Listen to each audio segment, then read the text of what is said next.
The Buddha tells about how he saw the world before he went into the forest. He said it was like a river that was drying up, and there were fish in the river fighting one another over that last little bit of water before it all dried up. Then, of course, they were all going to die, the winners and the losers. And everywhere he looked, where you might want to find happiness in the world, somebody had already laid claim to that. So he was going to find his happiness out there. He was going to have to fight people off. Then he realized that the problem was inside his own heart, but that he could solve the problem inside his own heart as well.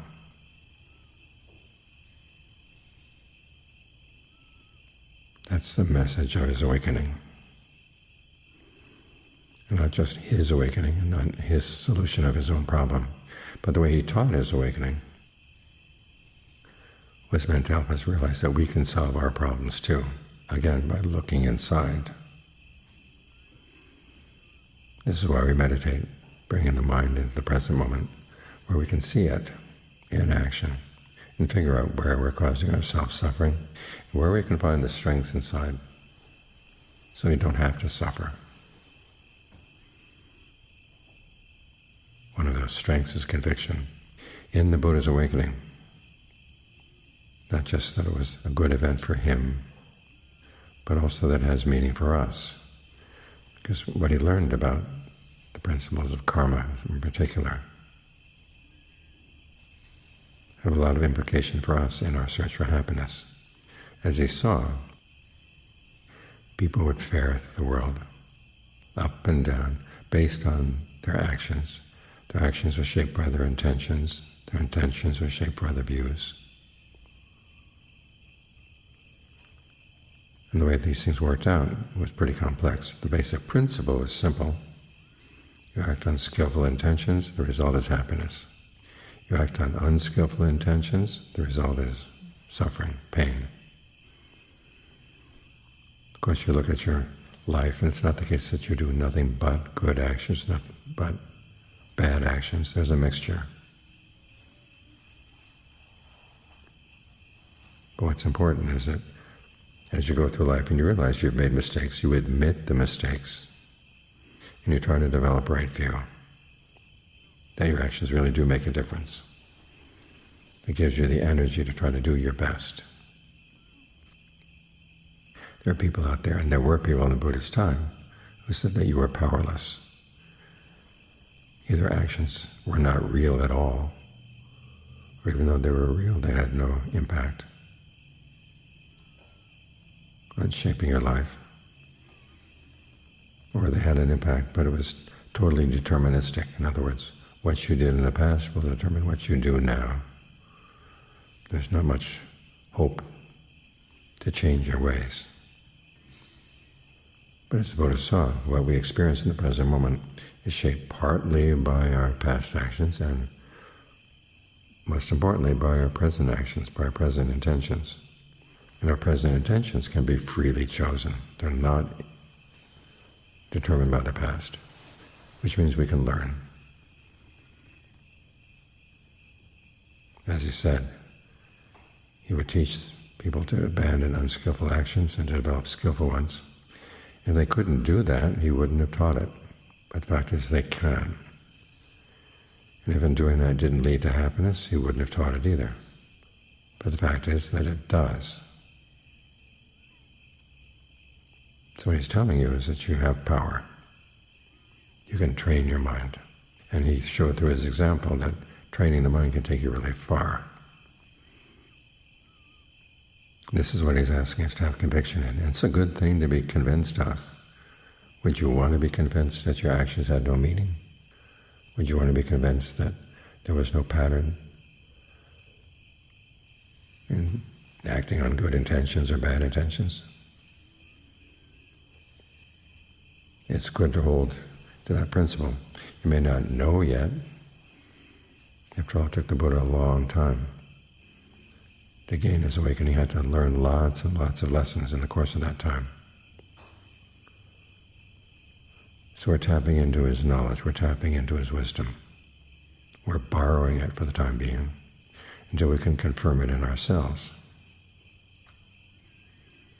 So take joy in that fact. This is called delighting in the Dhamma. We look at the world outside, and if we're looking for happiness out there, we will find some. The Buddha doesn't deny that, but it's not reliable. It comes and it goes. People give us happiness, and then they decide to take it away. And sometimes they take it away in such a way that there's not much we can do about it. And if our happiness depends on what we can get from other people, we're in a really bad shape. There are people who love us, but there are times when we'll be parted from them. Or there are people who love us and then decide they don't love us anymore. This happens. Or there are people we depend on. We learn that they're not as dependable as we thought they were.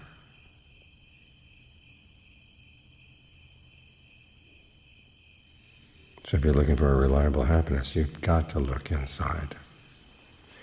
And of course you look at yourself and you ask yourself, am I very dependable? Well, maybe not yet. But you can work on it. Again, if we couldn't develop skillful qualities, the Buddha wouldn't have taught us that. But the thing is, we can. And he shows by his example that you can find something really reliable inside when you do. So this is what conviction means in the context of the Buddha's teachings. Not that you believe that he's going to come and save you, but you believe that what he saw in his awakening is a good guide to how you're going to live your life. And you delight in that Dhamma.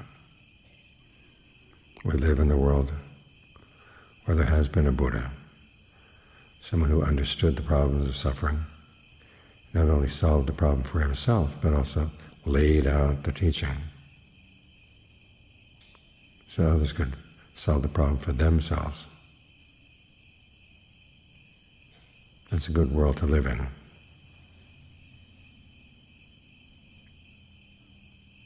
So think about that when you sit down to meditate. You're focusing on your mind in the present moment, because your mind in the present moment has a lot of power, and you want to learn how to use it well. There are a lot of potentials you have here for understanding yourself,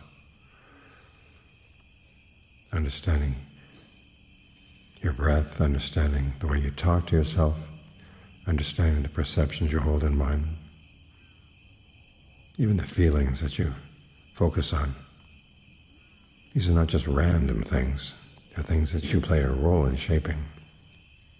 And with some good guidance, you can learn how to shape them well. The Buddha is offering that guidance. To learn how to take delight in that fact. And realize that you're also going to learn to develop some strength from it. Because if you believe in your freedom to choose wisely, you put more effort into doing that. This is a lot of what it means to develop your strengths inside. Because we all have this potential to do well, but if we believe that we don't have it, or that it's not going to make a difference, then it's hard to stir up that potential. It's hard to realize it.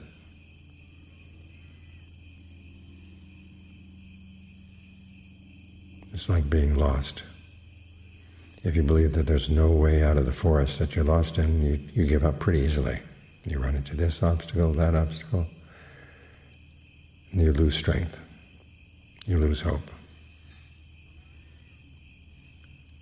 But if you believe there's got to be a way out, after all you got in there to begin with, there must be a way out, then you don't let the obstacles get you down. And you find that you have resources of strength that you wouldn't have imagined otherwise.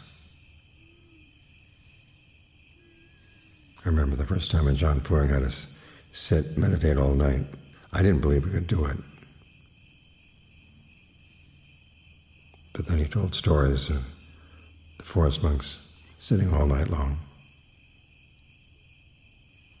You have to think, well, they're human beings, I'm a human being. If they can do it, there must be a way to do it. When you believe there is a way out, That's a lot of the strength you need right there in the belief. And it's not just an empty belief. There have been lots of people who found the way out before. Do you have confidence in that, conviction in that? That makes you strong. And you can delight in that strength. That gives you even more energy.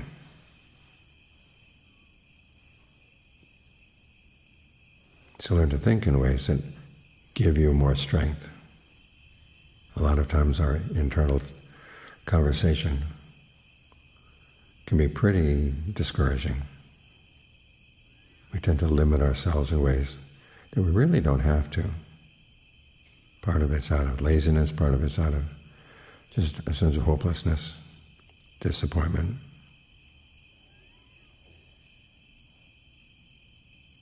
But you have to realize the Buddha himself went through periods when it looked pretty hopeless, and he was disappointed in things.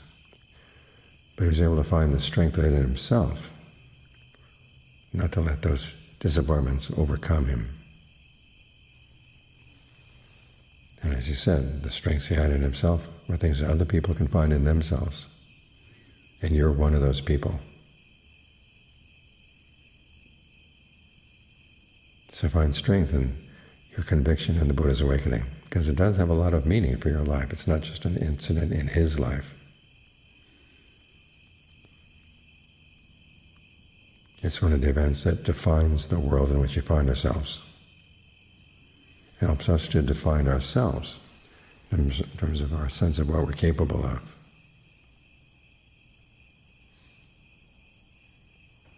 So make the most of it.